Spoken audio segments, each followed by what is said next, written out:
from the ads and drops. Weekly matchup reviews. Coverage on the LA Chargers and Minnesota Vikings. And more NFL hot topics. Notorious Fantasy Takes with Michael and John.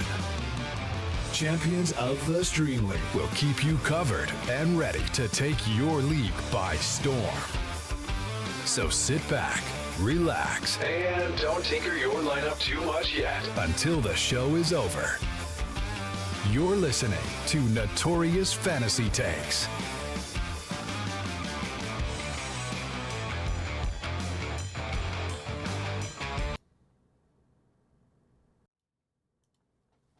Welcome into Notorious Fantasy Takes, where it is their new show that we kind of revamped from Nerd Sports Zone with John and Mike. I am one of your hosts, Mike. This is your other host, John. Welcome back, everybody. We've been trying to go ahead and get kind of things moving as best as we can, but we've just been super busy. I'm back in school. John's been working a lot, and then also he just had some very personal stuff happen. So we're not going to get into that. We're going to get our minds off of all that just for the next hour before the game starts, and we're going to talk some football. So if you have any input that you would like to put into the chat, we'd love to have that. If there's any visitors from the NFC North group, well, obviously we'd love to have those comments in the chat. I think John would agree with me that we are not biased and we give fair takes as well. So I think that you guys will enjoy the show if you're new here. We don't really ever try to ruffle feathers that don't need to be ruffled, because sometimes it's just one of those things where like people just have opinions that are dumb, and sometimes people have opinions that actually like matter to football. So that's kind of where we're at. So so have you been, man? I'm good, man. You know, the season's over. It was a long one. Being a Chargers Yes, fan, it was. you know what it was. It was a tough one, but the playoffs are here and they are exciting. I love the storylines that shaped up to be. Yeah. We got some great games ahead of us today. We had some great games yesterday. But Yep. you know, the Super Bowl's among us. You know, we're weeks away. It's kind of crazy how fast like this time of the year always comes around. Like the season starts and everyone it's a football fan in general is like, football's back, baby. Like, you know, like it's gonna be a long season, and then you get to this point and you're like, man, like football's really not that long of a season, even though It's cool. And it's funny to see, you know, how the teams trickle out. You know, the real ones stay afloat, and the pretenders tend to fall off. And it's funny how that happens. I know, and I think that this season, it's really tough to tell like who like the pretenders were and who like the competitors were, with like the amount of like injuries and next man up. And I mean, there's been such crazy things that we're not even gonna get to talk about today. Like in major depth, but I mean, you could look at the season as a whole. I mean, look at the Browns with like Joe Flacco coming in and doing what he did, you know. Story. And then, Beautiful. I mean, we'll get into kind of like covering the Vikings season, which was a whirlwind, roller coaster of emotions, and honest thoughts on the team going forward. And then obviously we're gonna get into a lot of like the Chargers talk and see what you think needs to change over there, because you guys got a good quarterback in Herbert, but we'll get into all that. So let's just start off right from the get-go. Obviously, fantasy seasons are over, which is what most of our show genuinely consists of during the fantasy football season. You heard in the intro that John and I have both won our Streamer League, and this year we did not. Neither one of us won. My friend Matt won. You know, congratulations to White Mama. Can we get some claps? Can we get some claps in the sound effects? I mean, it was awesome to see Matt go and win, not once but twice. He won 2 leagues this year, so it was kind of cool to see that happen for him. So after he had a couple of rough seasons last year, or a couple of rough leagues last year, to him to bounce back and win those leagues. So congrats to White Mamba. Your championship ring and your prizes are going to be waiting for you. So, he also just had a baby boy not that long ago. So, yeah, and lots of wins for him. So let's just jump into it. I'll let you go first, John. When you think of this fantasy season, like, what were some of like the biggest obstacles that you had to overcome for your team? Were you able to, and then ultimately, just kind of like how many teams did you play off lock? How far did you get in? Just kind of recap the season. So Your yeah, biggest disappointments, your biggest busts, best pickups. I Just go think off. some I jumped into 5 leagues. I only locked in one this year. It was tough. Mm-hmm. Strategy wise, I tend to mix it up towards the back half of my, depending what draft I have, what who I'm playing with. I tend to mix up strategies. Um, Running back depth was definitely a plus this season. If you stacked up early on some solid running backs, I Yep. think you had a fair chance. You needed those bell cows to get you in, and Mm-hmm. I think you needed I I think a mobile quarterback was a reach for me. I think I reached on Jalen Hurts a lot across the leagues. Yeah. Um, and Kind of he feels didn't that way he now, didn't huh? yeah, yeah, it did. I feel like Jalen Hurts was a bit of a reach as a quarterback for me. I feel like Lamar Jackson was probably the quarterback to go with in fantasy this year. I mean, I drafted him and he was pretty consistent. Mm-hmm. Um, and he's having an MVP season. Shout Right. out. I do as a prey on his demise, but hey, the guy balls out. You know, Right. being an AFC rival. Austin Eckler, but the That was a Chargers weird fan, season. bro, that was the. It was a weird season. We could watch that for scrub that from my memory. That would be amazing. Um, that was terrible, and I think I have him marked down as fantasy MVP because he did help me like win a league. Like that guy was amazing last season. So It was one of we those got things that some. no one really saw coming. I mean, if you saw Kellen Moore and you saw what happened to Zeke and how Zeke couldn't feast in that thing, I was like, there's no way Austin Eckler's gonna feast in this thing. He's small. He's Yep. small, bro. So it hurt to see. Um, I think wide receivers, if you had a healthy one, you because they dropped like flies a lot this year. If you Yeah. had like health, if your players were around in the long haul, you won. I think you had a successful season. If you had Yep. Yep. healthy players, starters, you won. I think that was the story of the season. I mean, for me, I playoff locked. I think 4 of my 6 teams, and then every team that I was in like those brackets with, at the end for like the big show. Mm-hmm. I had a lot of like late season pushes, and I got somewhat healthy, but it got into the next level of the competition where it was who has the better names that are fully healthy. Like when we got into like the big show tournament, it turned into like, okay, can my team that's consistent of like a lot of waiver wire pickups and backups that I don't know are going to be permanent starts or like temporary starts and really up in the air if they're going to play or not going to play. Am I going to be able to beat this guy that's had like almost a fully healthy team all year? Or, he had a really good waiver wire pickup earlier in the season or late in the season that turned out to be one of the best decisions. I mean, we all know who I'm talking about with that, and that was Puka Nakua. He was nuts this year. Like, if you got Puka Nakua, there's a good chance that you had a high chance to win most of your leagues. I mean, Puka was out of this world good. And going into next year, I think the Rams look real dangerous with him, with Cooper Cup and him. So kind of fun to see. One of the waiver wire pickups I also got was Jordan Addison. I winged it on that one. I lost a receiver. I didn't lose Justin because I never got the chance to get him. Um, didn't get the first pick in any draft, so I never. Well, no, I did get the first pick in one draft, and that was in the Stream League. When we did it, ran it through the generator, I got the first overall pick. I got Justin Jefferson, and then my next pick was Kirk Cousins.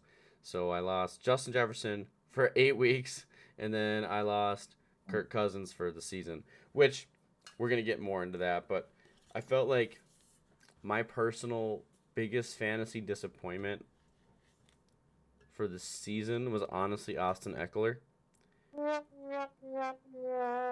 I mean, he doesn't have seasons like that, and just to see that, and I mean, and what's really weird to say about this subject is that with Eckler, it was kind of like not all his games were that bad. Like they were still good weeks for like other running backs.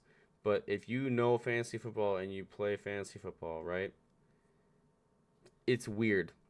It's a weird season for Austin Eckler to be that was that was a bad season for him. You know what I mean? You know what I'm saying? It's kind of strange Yeah, where you're I go like, from that's a bad 1,000. year for fantasy running back, like where he's still maybe getting 11, 10 points a game. But there was some weeks that he was just absolute duds. So, Yeah, and then I uh, felt like my best pickup was probably Puka. best pickup was yeah. If you got Puka, that was Yeah. a good pickup. Mm-hmm. I felt like Puka was my best pickup on the season this year. Um, let's move in to some new territory here on Notorious Fantasy Takes. Fantasy season is over.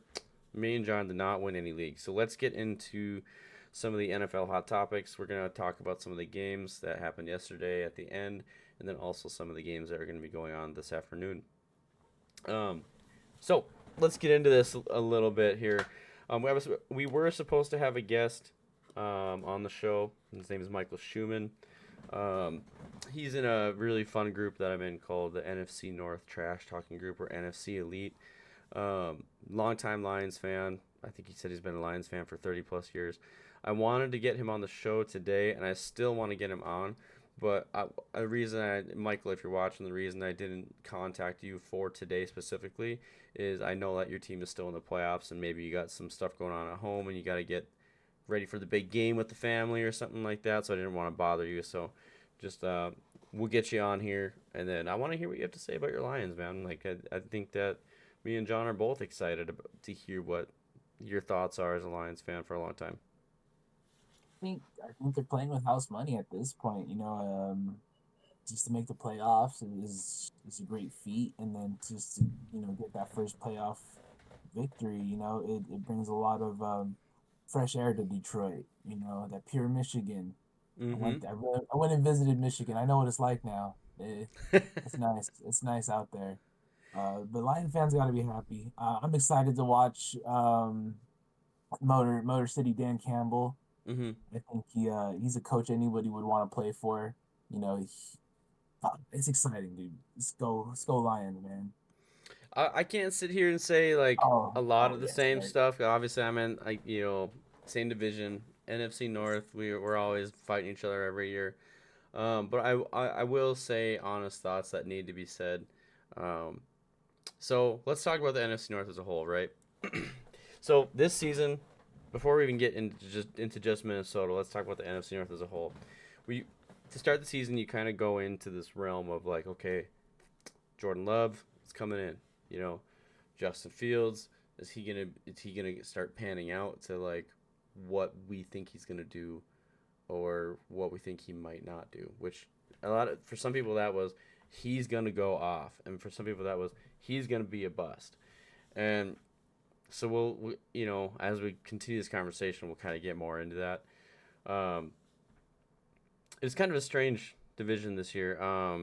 Detroit came out of, I won't say nowhere, because they ended their season really well last season when they knocked Green Bay out from playoff contention, and then they kept that streak going into this year. Um, and they did their job. Like there's games that were in front of them, and they won.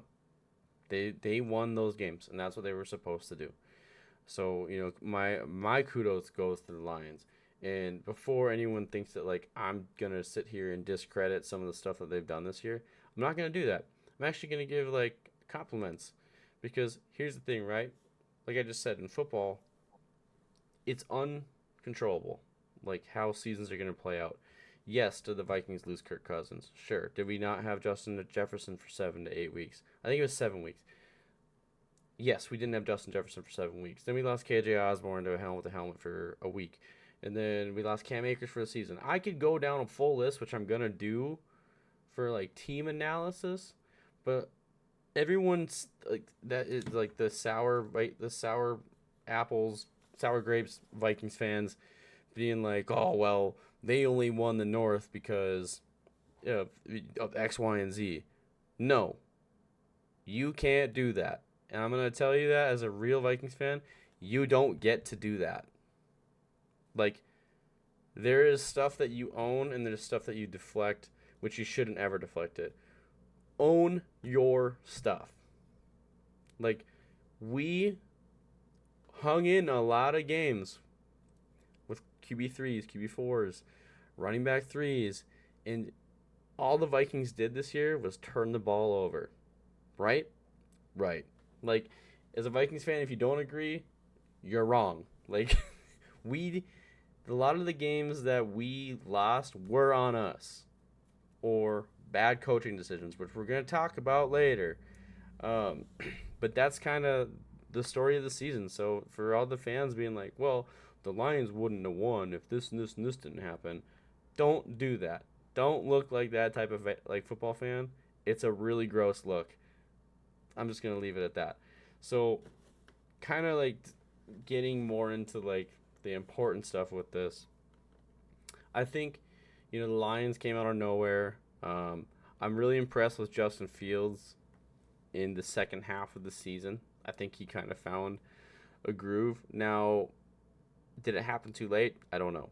I mean, what do you think about that, John? Do you think Justin Fields kind of like bloomed a little too late? Do you think he earned another year with possibly another weapon from the draft, or do you think the Bears move on from Justin Fields? Justin Fields, I think it is a little too late. I think that whole organization is going through a rewash right now. And unfortunately, I don't think it's enough to keep him as a starter. I don't think the Bears community is sold on him.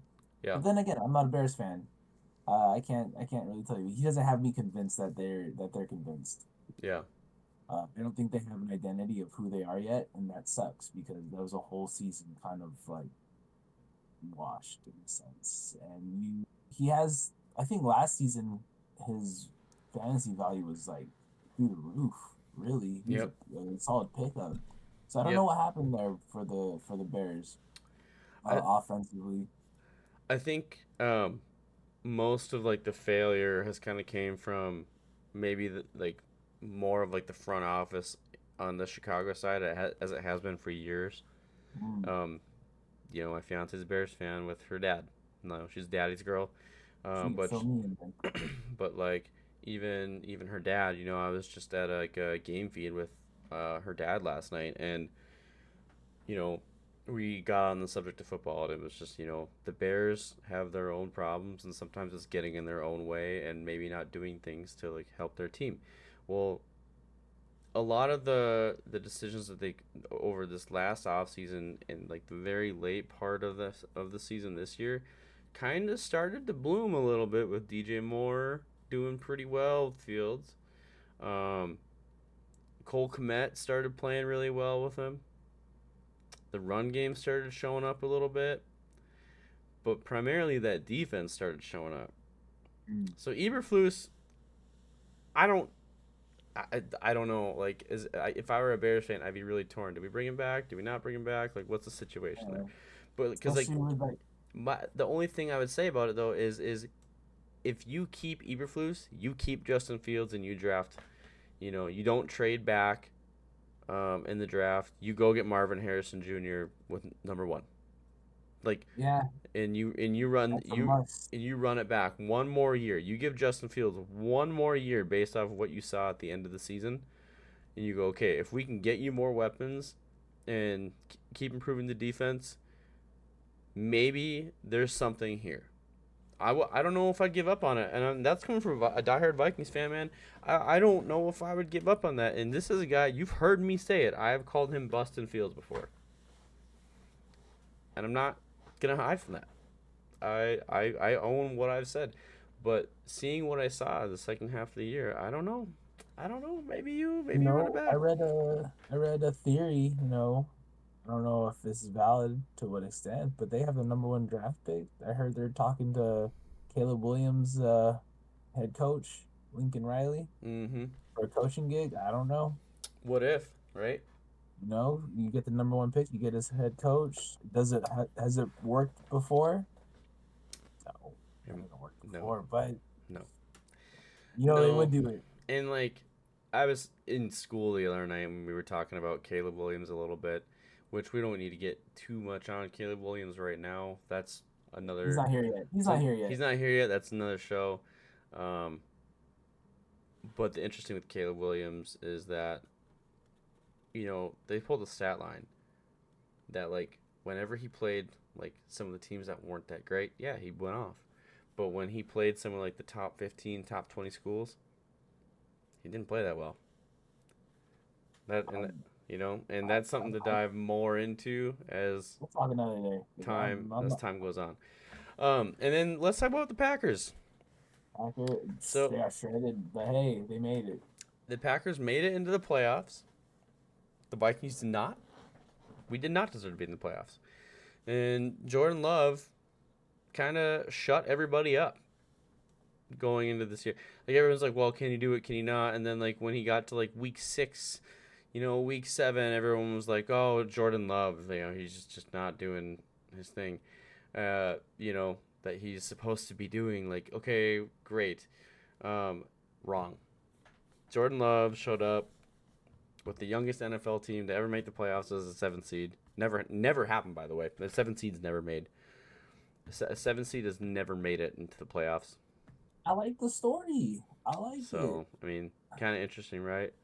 You're happy to see it without Aaron Rodgers. It's Or no, it wasn't not the 7th seed. Obviously, not making the playoffs. It was the Packers made it with the youngest team, and then they won their first playoff game with Jordan Love to get to the divisional round. No 7th seed has ever won the wild card slot. crazy. Crazy to think about. The history of the NFC.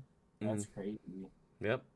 They went in as a 7th seed and they won their first playoff game, and then they went into San Francisco, which all you need to say about that, and I said it last night when we were there, Think is about this, go ahead. your division is stacked. It's competitive. It's competitive. Like, look at this. What a time.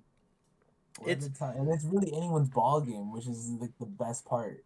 It's best part. It's really interesting to look at it this way, right? Like to be like, man, like there's two ways you can look at the NFC North and be like, wow, like so many teams are so much better than the other because of injuries or not injuries.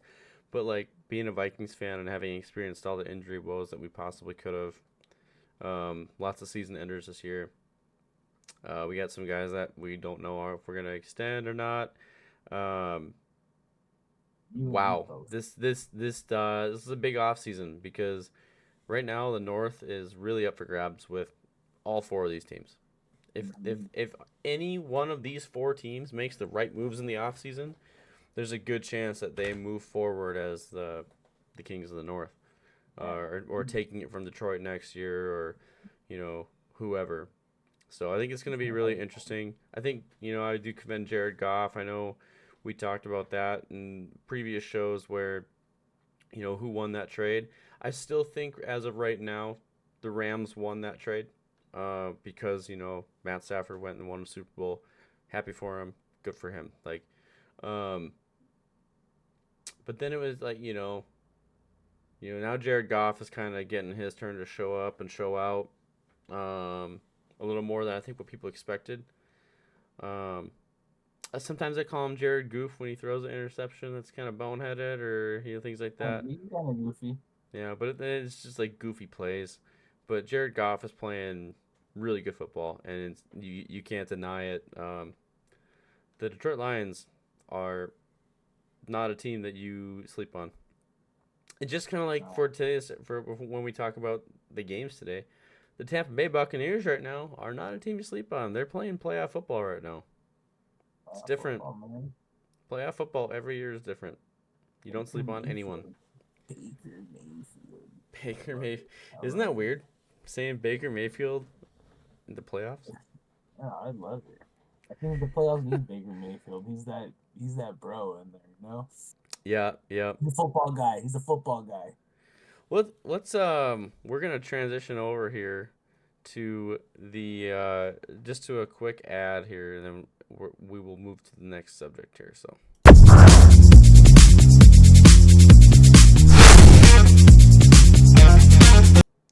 All right, guys. So, quick break in the show. John and I both really do appreciate you guys coming here and hanging out. One of the sponsors that we have on the show is Dr. Squatch. So when we start talking about the next segment, this next segment is sponsored by Dr. Squatch for us. I reached out to them. Well, they reached out to me as an affiliate or an ambassador for their products. They have subscription-based boxes that you can pay whatever you basically want to pay for, whether it's 6 bars, you get the hair and conditioner and shampoo, whether you get the deodorant. It's totally up to you what you put in your box. The subscription boxes, you can skip every 3 months, or if you need more product, you can refill it the day of. It's totally up to you. My personal favorite scents that I've used for like the bar soaps are actually Bay Rum. Since I first started dating my fiance, she noticed that one the most, and she actually really liked Bay Rum. And then, John, which one? Which would you say you like the most? I know what your answer is though. Well, you gotta go with the Justin Herbert Fresh. That's right. He had the bar ready. Real champ. We'll get there. We'll get there eventually. But stay fresh with Herbert Fresh. But yeah, so if you guys are interested in that, check out Dr. Squatch. It's in the below links where you can just select that link and then go and get your subscription box ready. And if you don't want to subscribe, you can just get some of the package deals that you are looking into.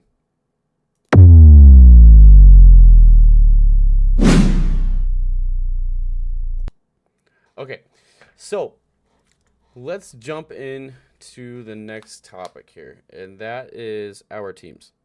Let's talk about. There's obviously quite a bit to talk about with the Chargers, so I'm gonna let you just kind of air out all your dirty laundry, John. How do you feel about the Chargers season? What do you think needs to be done to improve? Chargers season sucked, and Harbaugh we trust. Oh, you want Harbaugh? I want Harbaugh. I want winning cultures. I want winning culture brought to the Chargers. We have a great quarterback. We just need a nice leader. We need a new GM. We have no money to pay people. So who's willing to, who's willing to take a shot on us? We need this. We need that. We need this, and we have no money. We got no money, so we're gonna have to cut a few ties with some great people. Look out for Derwin James to get traded. Look out for Joey Bosa to get traded. Look out for Khalil Mack to get traded. These are all high volume high bank players that we can't afford. Yeah. Look out for maybe a Mike Williams trade, maybe a Keenan Allen trade. Honestly, really, you would be well. I don't think anyone's really gonna trade for Keenan Allen this late into his career. So I think. You never know. You never know. I'd be surprised. Not saying that he's lost a step. He's still got it. Mm-hmm. But what are you giving up? To get Keenan Allen. No, it's not. It's not going to be a 1. It's not going to be a 3. In my opinion, that guy's on his later half of his career. But anyway, we got no money, so we gotta cut some players. We have a quarterback. I've even heard rumors of cutting the quarterback. We have a high draft. I've heard that. Let's not rebuild people. People are saying Herbert is not the solution, but I don't think he's not the solution. So you're saying that you want a competitive rebuild, right? Yeah, we're gonna have to. Yeah. We got no money. We need talent. Not laughing at your teams, laughing at the way you say it, where you're like, yeah, we don't got any money. What we got no money, man. Let's be real. I'll be the first to tell the front office. You want to hear it from a fan? I know we ain't got no money. We gotta cut some ties, but now we gotta go down the line and say who's not gonna be here next season. Let's be real. Someone's not gonna be here next season. So what do you think the team needs to assess in the draft? For you guys to have a successful season next year in the Chargers? what are we ready to lose? That's the question. Where are we ready to lose and fill? Because we're gonna lose pieces and we're gonna have to fill it. Yep. And we have a top 5 pick. Now, yeah, do we go get Marvin Harrison, a wide receiver? Even if he's there at the 5, like, yeah, we have to get a wide receiver. Yep. Exactly.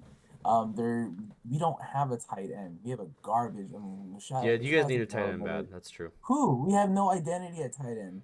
We have Gerald Everett. Great, thanks. You've been great. Great, thanks. You've been a great placeholder, but we need some talent, please. And this Donald Parham, he's 6'7" for what? No hands. Let's just get somebody that can block. Let's get somebody that can. I think Brock Bowers is the name. Is what I'm hearing from Georgia. I could be wrong.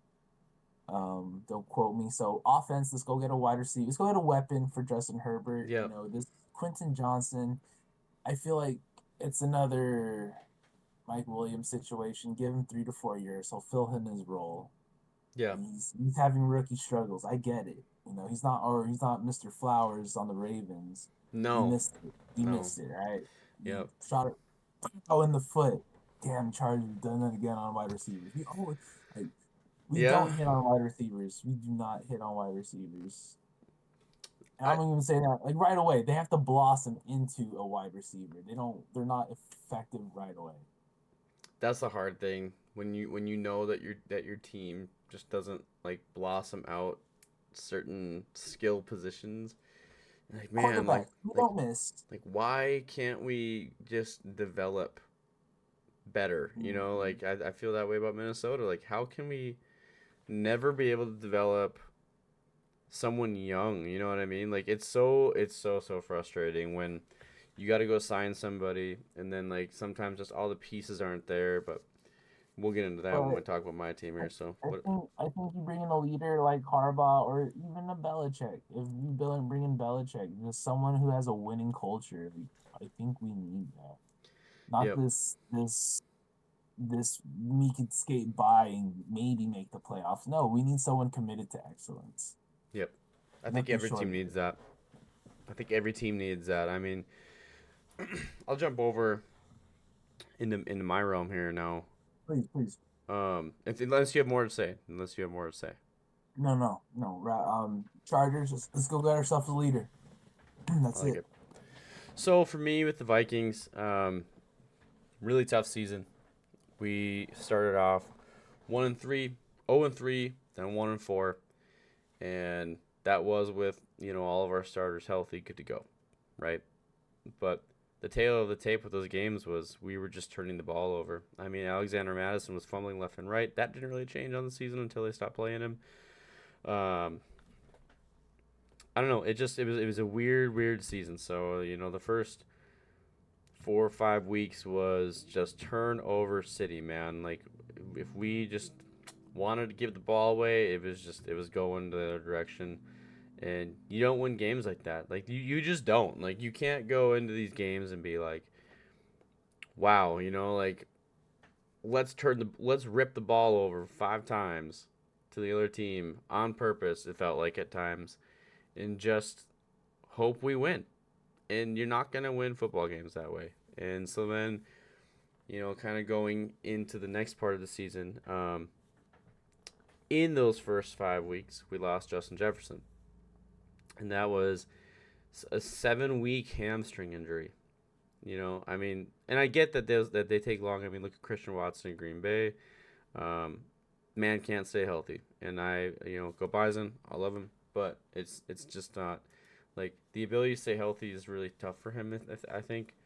And then on top of it, I've heard that they're going to be trying to figure out why his hamstring keeps getting that way in this offseason to try to stop it from happening in the future.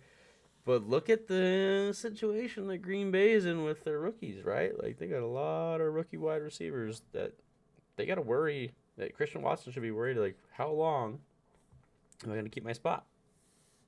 I mean, I agree. I mean, there's Bo Melton. Watson existed on that team. Like, Bo Melton, who's that guy? Crazy. Like, Jaden Reed, bald. Bo Melton, bald. Like, There's been so many of these guys that they're in the rookie room. Tucker Kraft bald at tight end. When Luke Musgrave didn't stay healthy. So it's just one of those things where it's like, man, like how safe are you? And kind of go ahead. Are we convinced on Coach O'Connell? Right. I am, yeah. So I like him. getting back to the Vikings, there was two situations that really stuck out to me on the Vikings season that were very irritating. And they both really came down to Kevin O'Connell. Am I sitting here saying, oh, he needs to be fired? No. No, I'm not saying that. I'm saying that as going into next season as a third-year coach, I can't do it. I can't coach a team. I know I can't coach a team. I'd be terrible. Any team that had the issues that we had this year would probably be well below 500. But the Vikings still found a way to be right just below that. The one situation that sticks out in my head was, I think it was week 2 or 3. We had the ball. We're driving down. The clock was going down. And apparently they had headset communication issues. But even then, Kirk should know, okay, spike the ball, stop the clock, give yourself another 30 seconds, 27 seconds or something like that is what would have been left to, be at the 20-yard line trying to score and get the game winner and get out of there. Right? Nope. We didn't do that. We didn't spike the ball. We took a Hail Mary from the 20-yard line to the end zone with, a hurry-up offense that no one really knew what was going on, and it didn't work out. And then it got escalated into, the next, few weeks. There was just a couple more situations that the one I didn't like, and some Vikings fans are standing on it, was oh, it was the right call. It was when they did this pooch kick or this pooch punt where there was 15, 20 seconds left in the game. Vikings just scored.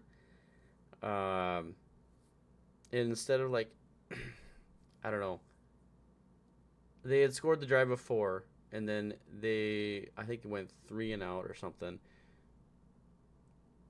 I can't exactly remember the whole situation because it's been a while. I'd have to go back and look at it now that I'm actually thinking about it.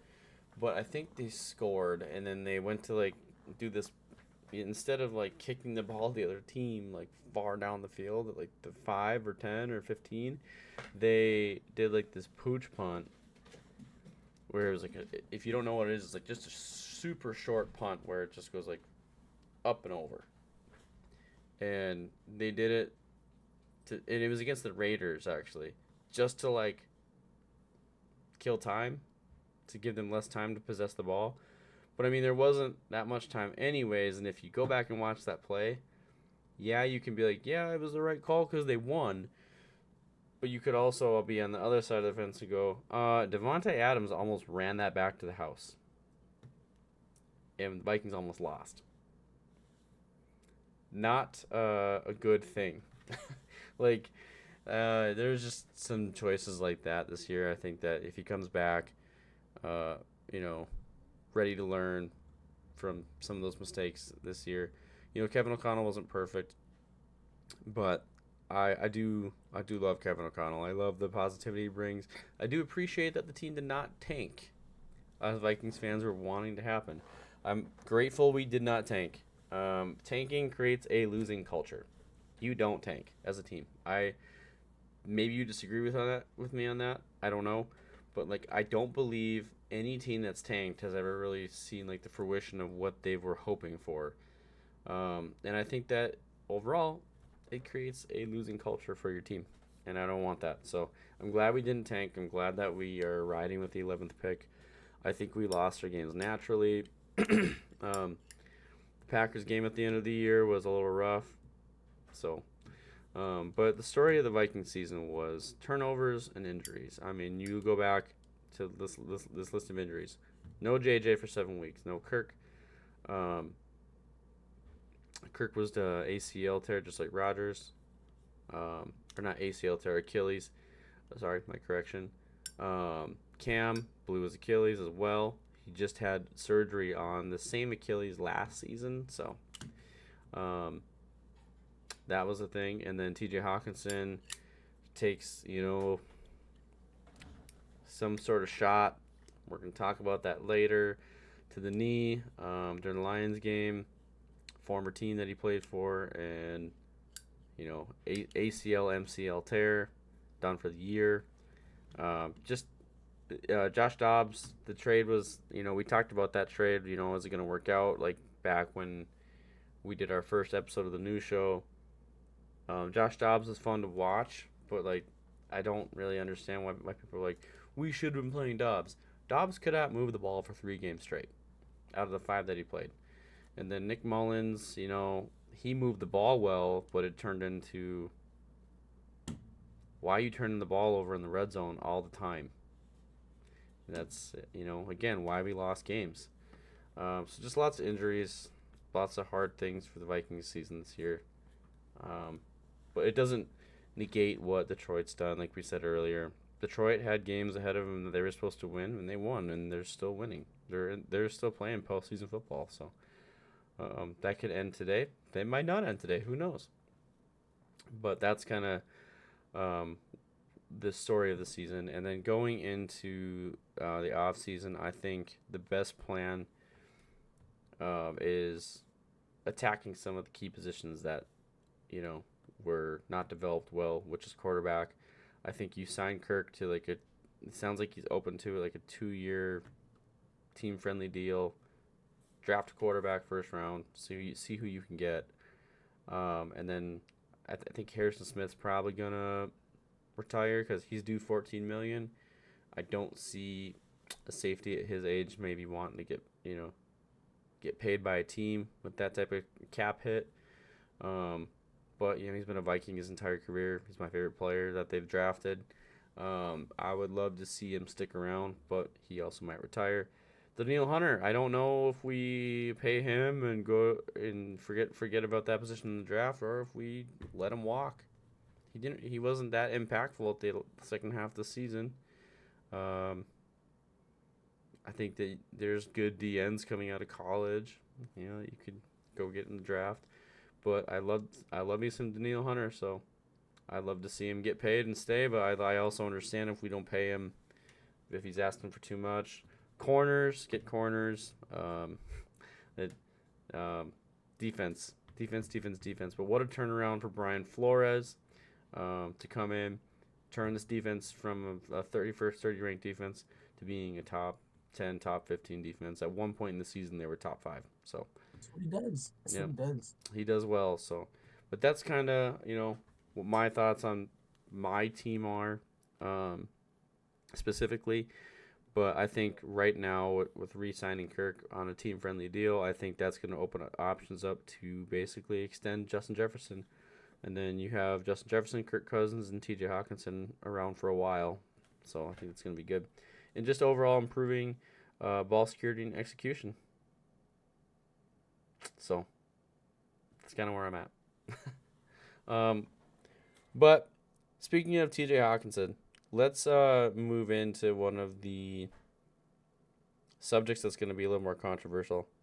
So if you're a Lions fan, it's not to insult you guys. It's just to talk football. It's just brass tacks we got to get down to with it. Is Kerby Joseph a dirty player or no? What do you think, John? Oh man, I only seen it. There's going to be conversations that tie into this as well. So we're not going to sit here and say he's dirty. It's going to be he's the one on Higbee, right? What's that? He's the one that hit Higbee. He's the one that hit Higbee. He tore his ACL and MCL. And then he did the same thing to T.J. Hawkinson about a week or two prior.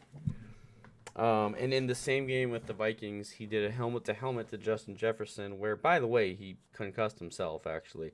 And Justin Jefferson flexed on him. So that was kind of fun to watch. to see a dirty hit be attempted, but didn't really work out in his favor. You don't want to see those hits in general, though. You just want to see clean football. So Yeah, I mean, why are you going low? Why are you they going low, man? and that's the nature of this conversation is because they have to, right? That's why I wanted us to get Can't to. be helmet And to helmet, you walked right into it, and I'm glad you walked right into it. So is Kerby Joseph trying to do these hits that are dirty and they're happening on accident, or is it something that's happening because of what the precedent that the NFL has set with how you hit players when you're playing defense? How do you play defense anymore? You can't go high, which I understand. You don't want help to helmets. Like you can't go low, right? Like you can't. They call that all the time. You can't be like even fighting hands anymore, from what it seems like. Otherwise, they call pass interference, or they don't. I mean, we're gonna get into that like as the show kind of wraps up. A lot of times they don't even call these PIs that are so obvious, and then in a different game they'll call it, and you're like, okay, well, why not in this game, or why not in the Packers game when they played the Chiefs? Like, why didn't they call, PI at the end of the game when the Chiefs receiver was being all but tackled before the ball was even hardly thrown? So, I mean, we'll get into all that, but staying on task, do you think Kerby Joseph is doing these hits like intentionally, or is it because he's trying to find a way to hit people? I don't know, man. Because tight ends are big. It's tough to say because aren't we taught to wrap up when we hit? Mm-hmm. It doesn't look like he's ever attempting to wrap up. And All I see is just a dive at the lower part of the legs. Yeah, dive. So it looks dirty. And I mean, our guys on our teams do it too. You see it every play. You see it. Everyone does it. You see it from every team. Everyone does it. Derwin James is famous for it. I just thinking at the same time it was a different time. I just think the Legion of Boom and I thought they did pretty. They were taught to wrap up. They had good wrap ups, yeah. They had good wrap ups, but no one's really wrapping up. Everyone's just kind of diving nowadays. But I get it, I think it's because they're so afraid they're gonna get a flag on them if they hit someone the wrong way. Get penalized. Nobody wants to get a penalty. Because like they're trying to play football and like the NFL's like, no, like you can't hit here, you can't hit here. Oh, you can't do this. Oh well, we're gonna like. What can they do? They're looking at taking the hip drop tackle away going into the off season. It's like, okay, so if you can't hit high, and you're telling these guys, well, okay, you can't hit too low. Oh, you can't hip drop now. Like, how do you play defense? So what do you do? Tell me. Like, obviously you can't do the obvious things. You can't grab a face mask. You can't grab in the pads, which is the right call, like for horse collar tackles. Like, you can't hit people too late, which makes sense. But, like, all that's common knowledge. But now it's getting convoluted and complicated as to, like, if you played defense at all in football, ever, even for a short amount of time, you know that, like, it's hard to know where to hit someone. I mean, I don't know. Me personally, I don't think Kerby Joseph is a dirty player. I think it's more of a bad look than what it really is.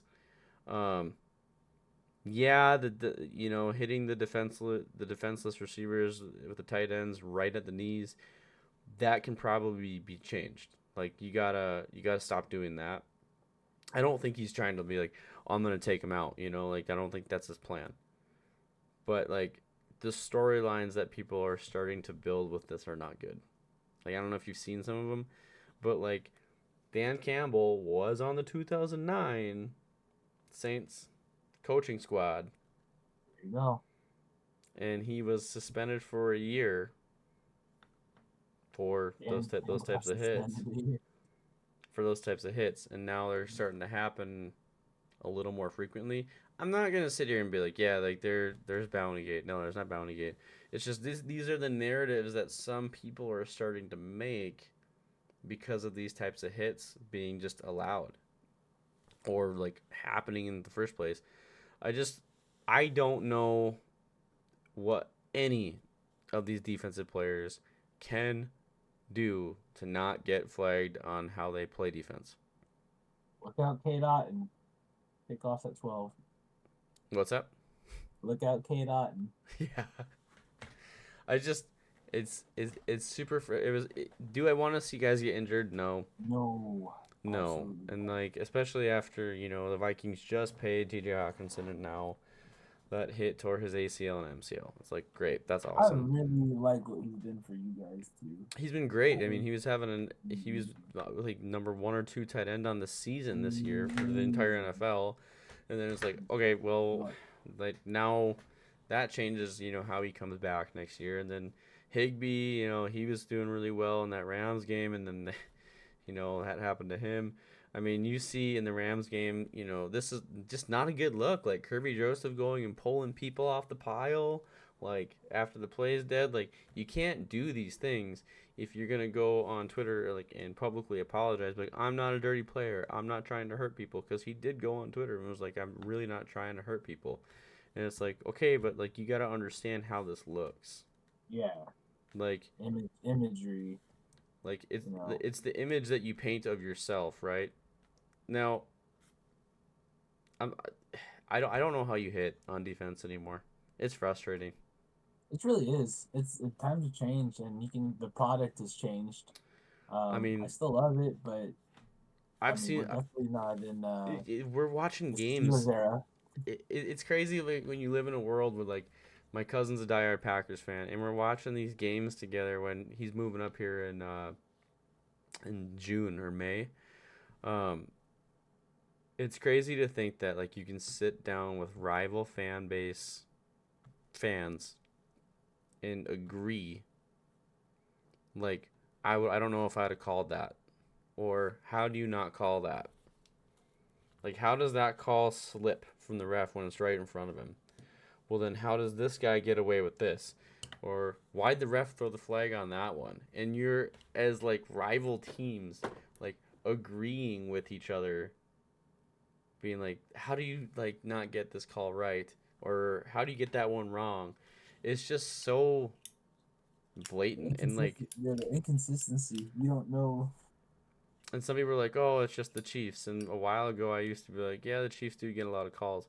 But like this year, it's like it's every game, dude. It's every game. You see these just no calls, or you see a call that was made that you're like, I don't know if I'd have called that. Like that seems kind of like ticky tack, yeah. Like that seems like a soft call. They're just hand fighting on a route, and then you see guys getting tackled before the ball's even there, or even thrown. They're like, oh no, that's not PI. It's like, how though? Because you called it that yet last week in a different game. Did you hear that like these players have to actually get a report on the referees on what they're likely to call? I've heard that now, yeah. Yeah, the referees have they've done enough research on them to know what this referee calls a lot of this one, this referee calls a lot of this. Like that's what? Well, what is that? Like the Lions and the Cowboys one.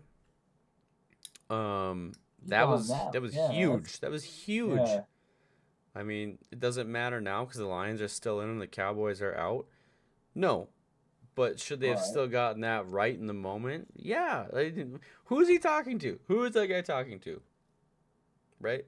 Now, I do understand, like, the other complications with that where, like, they sent, 3 people. They sent 3 people up to a ref, and maybe that's confusing to the ref, so he didn't know who was checking in because they were trying to, like, mess with the defense to be like, hey, like, who's gonna be the eligible receiver?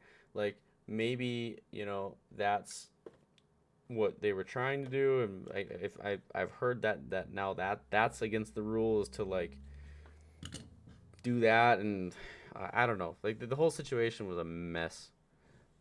The whole situation was a mess, but it's all kind of a wash now because Dallas is out and Detroit's still in. Yeah. But yeah, it's one of those things where it's the refs need to be held accountable, and that crew is being held accountable because they don't get to ref any postseason stuff. Like they were told, you are not participating. Calista says, Hey, John and Mike, been listening in while driving.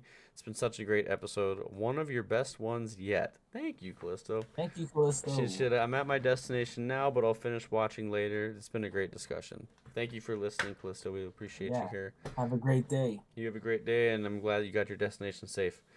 But what I would like to see, and I know it's not going to happen, is after every set of games or every slate of games, if they did it every Tuesday, right? And they pulled all the reffing officials on ESPN or whatever network and did a live presser and asked those guys on the specific calls that were bad in all the games over the weekend and be like, so we noticed that you called a PI on this play, but 2 games later, this crew didn't call a pass interference. What's the difference? Yeah, that'll never happen. No, it'll never happen, but it'd be hilarious. That's questioning the integrity of the product. That'll never happen. Right? Because sometimes I think all football fans feel this when they see horrible calls get made or horrible calls not get made. Yeah. I mean, I feel like sometimes I've sat there and been like, how much money did you have on the game today, sir? You know what I mean? I'm sure. I agree, man. That's where I would, if I was the NFL and just seeing how inconsistent that they really get sometimes, that's where I'd be like, let's investigate your bank account. All right. Well, today when the games start, I'll be on the lookout for these calls, man. Yeah. That's all we can do at this point is just hope that you see a fair game called. Yeah. We don't want it to affect the outcome of the game. No, and I mean that the Lions one was huge, right? Because Dallas walked away with a W. Yeah. How do you the guy caught a touchdown, but he didn't check in. It looked like he checked in. Sounded like he checked in. And then it sounded like he checked in. Okay, and then the other one I noticed was with the Chiefs when Travis Kelce threw the backwards pass. And, the line. And he stepped over the line. He stepped over the line. Now, was he offside? Yeah, sure. I get that. But, the refs are saying, well, it's not our job to keep reminding them. To keep reminding them that, hey, you got to get back. And, I understand that side of it? Absolutely. These guys are grown. I have said these guys are grown adults, professional athletes. You've been playing this forever. You know where you got to line up. You shouldn't have to be told. But even if you are over, that's also your quarterback's job to be like, hey, Kadarius, you're over the line. Get back. And then you call the play. I love watching Patrick Mahomes be a baby, though. It's been kind of fun. And favorite. I hate to say that because my dad and I, when he played at Texas Tech in college, it was kind of fun to watch him. And, he goes to the Chiefs and you're like, yeah, he's really fun to watch. He's great, successful quarterback. But, as the past couple of years have gone on and, the calls that they'll get sometimes in games, you're just kind of sitting there as a football fan being like, it's kind of a chin scratcher on that one. How do you get that? My team's got to play him twice a year. I'll take anything I can get. You really don't like him. Yeah, that's true. I like him when he's not playing my team. It's fun to watch. Don't get me wrong. He's an all-star on every level. But I have to face him twice a year. Oh, I hope he doesn't start a good game day. Yeah. Yeah, it's going to be – the Chiefs got we're going to get into the games a little bit later too. So, who did the Chiefs play this week? Ravens? Chiefs will play No, not the Ravens. The Ravens and the Texans played. They played the Bills, yeah. Huge game. In Orchard Park. It's going to be interesting. Home field advantage. Wow. Josh Allen, please get the job done, bro. But no, I think the reffing needs to be put into check going in the next season. Even the rest of this season, man. It's been horrible this year. I'll even take the bad calls, but if you're going to make them consistently, Yeah, do something consistent. Make bad calls Yeah. consistently. Don't call bad things consistently. I don't care at this point. Like, just be Just do consistent. consistent. Like some consistency, please. Oh, That's all we're asking for. that's all I'm asking. That's all we're asking for on our show. Please. If this is a flag, let it be known this is a flag across all boards. God. All right, that's enough of that. We're just getting mad now. Yeah, we're just ranting. Let's get into one of our last topics here. We had two. We missed on the rule changes going into next season, but we kind of talked about that already with the reffing and how do you play defense. I feel like we already kind of covered that. So let's go into the games. So yesterday, the Ravens and the Texans played. Congrats to CJ Stroud on such a fantastic rookie season. A lot of fun to watch. Yeah, much claps. He was incredible this year, man. Blown away. I mean, he was the guy that everyone kind of did not expect to come out of the woodwork, and man, did he show up. In dynasty leagues, in like his professional career, like he was unreal this year. And then Anthony Richardson was kind of the same way until he got hurt. So hopefully he gets better. But talking about the people involved in these games, though, it was nuts to see the success that CJ Stroud had this year. I think that the Texans are well on their way to building a really good team, really good roster. I think they need a running back in the draft and just kind of keep adding in pieces, and that team's going to be dangerous. I really think so. The Ravens kind of, smacked them around yesterday pretty good. But, I mean, Lamar's been in the league for, quite a bit longer. So, I think that we all kind of expected that to happen. But what were your thoughts on the Texans and Ravens? First of all, shout out to Coach D'Amico Ryans and the Houston Texans. That was a fun season to watch, to witness. Yeah. The Ravens are a beast, and I think home field advantage really played its part yesterday because the Texans O-line could not hear the cadence, and it was really messing with it. And so loud. I think that just kind of shows like the power of the home field advantage, but also this is just the Ravens. If they can suffocate you one way, they will, and they'll use it to their advantage. I think Harbaugh is a great coach. I think, like I said, I had shares of Lamar Jackson this season. Yep. I think after he bought in and got his deal, it kind of,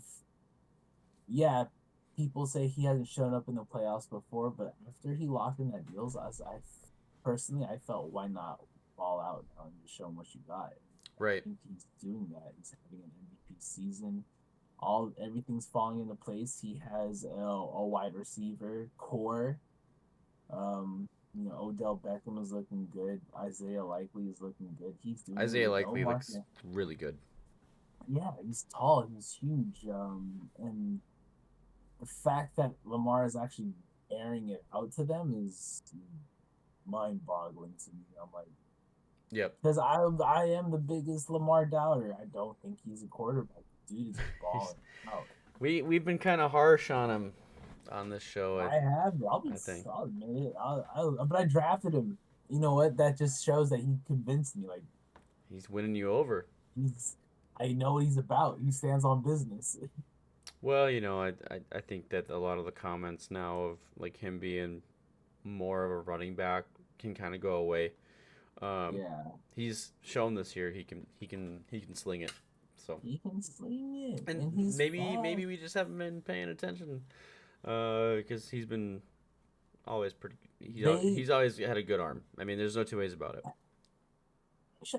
Harbaugh does so much with that team, with how injury prone that team is. Right. Yeah, I That's mean, one amazing. year I think it was last year or 2 years ago when we were recording, the running back room for the Ravens was like ACL tear, ACL tear, Yeah, ACL tear. and It was the just like wide bam, bam, bam, bam. It was just like one after the other. and you couldn't point out the wide receiver team in the core, No. but guess what? They were still in the hunt. Yep. The For some, Ravens always seem to find a way to like with Harbaugh. You know what you were talking about, getting the other Harbaugh. Like they always there's just good winning culture. culture. There's good winning culture there. Yep. Exactly. Um, I think like so. I thought that game was really interesting. Now talking about the Packers and the Niners yesterday. That Brock Purdy, not so relevant. He's he's He pretty looks good. human. He's pretty good at football. Yeah. I mean, he looked human in some moments in that game, but like Purdy he's easily one of the most disrespected quarterbacks True. at this point. Um, I think he's like earning every piece of respect that he's been getting now, because He's the he's the man for the job. he was Mr. Irrelevant. That's what they were calling him, and now he's like he's owning that, and and they're in the playoffs. So they just beat Green Bay. It's kind of interesting, like with that game though. When we were leaving the game feed last night, I was talking to um, my fiance's dad, and I said, "This is not gonna end well for Green Bay because there's like I think it was like a minute left, maybe a minute and a half left in the game. Green Bay was getting the ball back, and I said one of two things is gonna happen. Jordan Love is gonna like defy the odds and make some plays, get down, and they're gonna tie it up, or they're gonna get six to take over, or he sat underneath Aaron Rodgers for a long time. He did. Um, what did Aaron Rodgers often do in a lot of those high pressure situations? He threw game winning interceptions because he learned from Brett Favre as well. It's kind of one of those things where I think he just tried to do a little too much in the final moments, and he threw it right to somebody in red, and I called it. I said he's gonna throw a pick. And he's like, "You really think so?" I'm like, "Yep." He's gonna throw a game-winning pick. Here it comes, boom, right to the 49ers defender, into like double or triple coverage. It was nasty. It was bad. It was a really really bad throw. Just trying to do too much in the moment, but I'm not gonna like put a damper on the Packers season because they played great. They legitimately They played. did. They played great throughout the majorly through the second half of the year. They kind of got a lot of things figured out, and I wish that my team would have figured some things out at that rate. They just didn't. So kudos to the Packers for doing what they did, but the 49ers are moving on. Do you have any thoughts on the game from the Niners Packers game? Slow. It was a slow starting game. Yeah, it was. Um, and it didn't really pick up till halftime for me. Mm-hmm. Watching it, I thought defenses looked pretty good. Mm-hmm. When Debo did go out, I thought Purdy did look a little rattled again. His safety blanket was, Yep. but he has this Christian McCaffrey, and Christian McCaffrey runs hard like always. Every I'm happy for he time you put the runs. ball in his hands, it's dangerous. You have a chance. You have a chance, and I'm just I think the Packers season was a win, especially when no one thought you had a shot. No one even counted you in. Yeah. Yeah, the I Packers were like, thought no, they're not going to make it. I think it's a win since nobody counted you in. Yeah, I think that's a absolutely. great way to look at it. And then for the 49ers, you got to keep it going, and Purdy's got to believe. Oh, dude, did you see when he ran that in to get the first down? I think it was in the fourth quarter. Oh, yeah. And I was like, Yeah, when he believes in himself, he's saw that. dangerous. I think that's for most quarterbacks, though. I think that's the problem with my quarterback. I don't think he believes in himself. Hot take. Yeah. No, I feel like sometimes he can like feel the doubt that other people have for him, but then once he like gets that belief for himself. He's like, When I you can do start this. believing, I can do it's this. dangerous. Yeah, it's dangerous feeling. Look at Baker Mayfield. Like his career has kind of turned around He's in a sense. resurging Like right now, man. Like they're playing yeah, so good in Tampa Bay right now. it's exciting. It's I think crazy. My mind message of is the day: blown. believe in yourself. Believe in yourself. That's the Believe thing in you take yourself. away from this. This If you today don't is take anything believing. football related away, Believe in believe yourself. in yourself. I like that. Um, let's go into the today's games that are slated. So obviously we have the Detroit Lions game today. I still can't believe we're saying that. Detroit. They've had some games this year where I just feel like they've kind of just skated by, um, and gotten out of there, and then they've had some games that they've won definitively. Um, I don't think you sleep on the Bucks though. I think you don't sleep on any team in general, but it's really important that they take this game serious. I mean, the Bucks have had playoff experience with that head coach. He knows what it takes. Todd Bowles knows what it takes to win in the playoffs. Yes, they had Tom Brady and Gronk and some other names, but look at what they're doing with Baker Mayfield and Mike Evans and Chris Godwin, and everyone's kind of just like, it's what you want with your team. You just want your team to click right at the right time, and the Bucks are starting to do that. There's been some games with the Lions that I've seen a lot of concern where I'm kind of like, kind of just hung on to that one, like even against the Rams, they kind of just hung on to that win. Very questionable going back to the reffing, no call PI, Puka. That would have put them in the red zone. I mean, if you make those plays and it gets called the next game, like we were talking about, the level of consistency in what's being called, different story, right? So they're skating by. I felt like Detroit kind of skated by on the Rams game. And then, it was kind of funny when Matt Stafford called Kerby Joseph dirty. He called him, he said, it's on tape. We've all seen it. I don't know, kind of interesting to see that matchup last week. But this week's a different game. I think Tampa Bay walks out with a W. I think, and the reason why it has nothing to do with like the bias of like being in the NFC North, the interdivision opponents. I think that there's going to be a level of playoff experience that Todd Bowles has.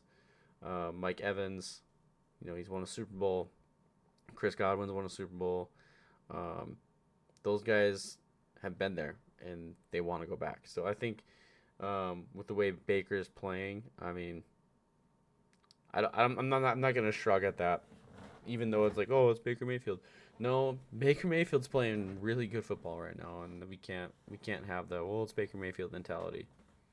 I mean, he beat the Vikings in Week 1, destroyed our defense, like, and then he had some bad games, and then he had some great games, and some good games and bad games, and then now he's playing really great again. It's one of those things where Baker might fit in really well in Tampa Bay.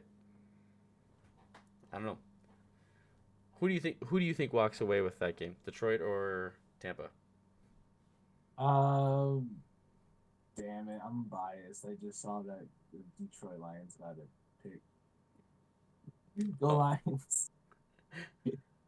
Go Lions. No, but honestly, Baker Mayfield can get the job done. That team is a Super Bowl team still. Yep. Like, did he just throw a pick? CJ Gardner-Johnson tipped it. Oh, so it was okay. So it wasn't Mayfield's fault then. Yeah, it's not his fault, but you know what? It's good. Adversity early is good. Get it out of the way. Yeah. That's how I say, get it out, get the jitters out of the way. Boom, yep. Done. Oh yeah. But yeah, I think Detroit takes it. Like I think they are they're writing a Cinderella story. I Mhm. I wanted to blossom. But Baker Mayfield and Todd Bowles' defense is nothing to joke about No, either. there's nothing to nothing to Yeah. sniff at. It's a Super Bowl defense still. Still a Super Bowl defense. So we'll So see. let's go into the last game for the evening. Ah, Kansas City and Kansas City Buffalo. Chiefs and the Buffalo Bills. Let's get into this one. Heavy hitters. I think the Chiefs win. Okay. The reason why is I've never seen Josh Allen really convince me that he's a closer on the season in the postseason. Agreed. I feel like there's a level of hunger that you need as a player, and I think some of the players in the Bills have that. But I mean, Diggs hasn't had like the best season there. I'm starting to wonder if like the window for the Bills to go to the Super Bowl has closed because like at some points, yeah, they're still in the postseason, but at some points in this season, the Bills just have not looked good. They just have not looked good, and then the Chiefs have also looked the same way, but like that's when like the receivers are dropping the balls a lot. Now that's not happening as much with the Chiefs, and I think that Mahomes have been there before, wanting to get back there, wanting to win number 3. I think that there's something there. Mahomes was interviewed earlier in the week. He said he wants to be the villain on the field. He likes it. So, obviously, Taylor Swift's probably gonna be at the game. It's cold out there. Yeah, it's cold. Did you see all the memes people were making about the like the possible like new album cover when she was in like that like frosted out window in the Chief suite? Oh, I've seen a couple of them. It was funny. I thought it was funny. I like them. I really think that they're fine together. I think that people are really mean. I Yeah. think they work fine. And if she is in Buffalo today, she's in for a real awakening. Yeah. Yeah. Yeah. Bildos. Dildos Snowballs. everywhere. It's, Bildo the balls. The mafia stands on business Breaking tables. in They, front of them. they handle their business there, Nice. Yeah. I'd love to go to a Buffalo game. That's not in the cold. We should do that. We should go to Buffalo and just be there. Just be Maybe present. September, or maybe like a nice warmer game. Yeah, we could plan that. Like plan like a nice warmer game, and then if like be like, hey, I've always wanted to jump through a table. Oh. No, I'm good. My back, I got work on done Monday. I'm good. Oh, get you some fireball, it'll be all right. There you go. No, I think the Chiefs walk away with the W on this one. I haven't seen enough pieces for the Bills to fully be put together to beat the Chiefs. I mean, the Chiefs defense is playing really well. Snead's playing really well. I don't know. I think the Chiefs walk away. I think they move forward. I mean, I think you have it right. I haven't seen Josh Allen be a closer. No. Prove me wrong, Josh Allen. Yeah, prove us wrong. Prove me wrong. Prove me wrong, man. Prove us I wrong. ain't against you. I ain't mad at you. I just don't think you have the confidence in yourself to close out the games. Prove me wrong. I mean, and the last thing I guess to say about it is that like I feel like when things aren't going a certain way, like in Buffalo games, because he was in Minnesota. I'm grateful for all the stuff he did in Minnesota. When things aren't going his way, Diggs just kind of doesn't help.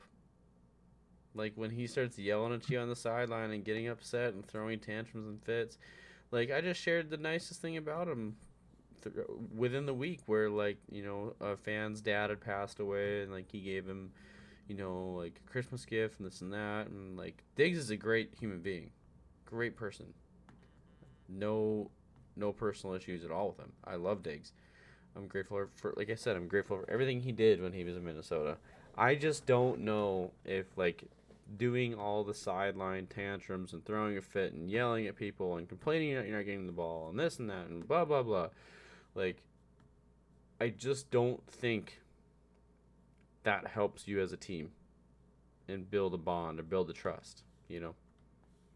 So maybe that factors into Josh Allen having the confidence to be able to close. I don't know. I could sit here. There's so many things that we could speculate, but I just don't. Right now, I don't believe Josh Allen has the ability to close. But prove us wrong. Prove us wrong. So you're taking Kansas City. I'm taking KC for the Bills. I'm taking Kansas City. My money's on KC. My heart's. I think Kelsey's gonna have a big game. I think Kelsey has a big game. How does he not? You know? I mean, he's had some quiet games this year. I think he has a big game this year against Buffalo when it matters. All right, let's see it. And then I think the drops go to a minimum for KC because they have in the past few weeks. See how it turns out, man. Yep. But that is our show. So I just wanted to take a minute. Again, thank Dr. Squatch for reaching out to me about being a sponsor for the show and the ambassadors. Go get your bars of soap, your hair conditioner, shampoo, your toothpaste, whatever you want. On the channel, you can see the link, and you'll get a discount on your order as well as like a few of the other sponsors as well. I just want to go through them real quick, and just give them a quick shout out and just say thanks. So, and then John, thanks for making the time to, actually record today. Yes, I'm always glad to, man. I appreciate it. But if you guys check out Rogue Energy, you'll get 10% off if you use the code Notorious Rogue. It's capital NOTORIUS, capital ROGUE. They sell workout products like pre-workouts, like your BCAAs, things that you want to use when you're at the gym. That's personally like my favorite company I like to go with. I feel like I don't get the jitters or like feel sick after I take something. So check out Rogue Energy. Check out Gamer Grind Coffee. When you have a long game session or need a quick revive after one, choose Gamer Grind Coffee. You can choose the level of roast and grind, including whole bean, and subscribe if you love it. Get on that grind with Gamer Grind. And then the other sponsor we already have mentioned once, is Dr. Squatch. So if just go ahead and it said what I put in here is, it says if you go to this following link below to smell like a man, or me, I suppose, since I love this stuff. I recommend only Hope Soap, Marvel Selections, and especially the Mall soap bars. You will receive $10 off your order if you use my code with the link with my name. And then also check out Nerd or Die. If you guys are looking into streaming or starting a podcast, then you can go ahead and get use the code Nerd or Die, the Avenged Nerd, and then you'll get 20% off your order. But that's our recording for the week. So thanks again for listening. John, we were up to 7 people, John. Let's go. So that was awesome. Thanks for coming back in, guys, and listening. And next year, when fantasy is around, we are going to be doing more recordings for Fantasy Takes, which is going to be the most consistent part of the show as well. So I just wanted to say thank you, and we appreciate it. And yeah, thanks, guys. Thank you.